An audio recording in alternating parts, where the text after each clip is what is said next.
Ça, c'est Claire Nouvian.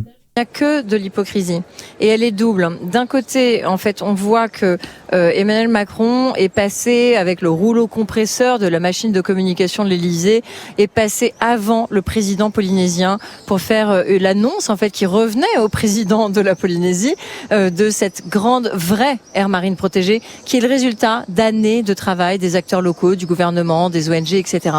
Et donc il lui a volé la vedette. C'est pathologique chez lui. On est sur un niveau d'escroquerie environnementale que nous, on n'a jamais vu à ce niveau-là depuis les 7 ans qu'Emmanuel Macron est président de la France. La cartographie qui a été produite par le gouvernement montre que les zones qui sont aujourd'hui déterminées comme étant celles qui vont être interdites au chalutage de fond en 2026, tenez-vous bien, ont déjà interdit le chalutage de fond. Ça veut dire qu'il y a des gens au gouvernement qui ont vraiment réfléchi à la façon de se faire passer pour des champions de l'environnement sans rien toucher au statu quo. C'est d'une grande gravité parce que on a entendu les mots du président. Il nous dit en gros, vous la jeunesse, vous êtes condamnés à vivre dans ces fameuses portes de l'enfer qu'on a ouvertes en toute conscience. Il ne fait rien. Vous vous rendez compte?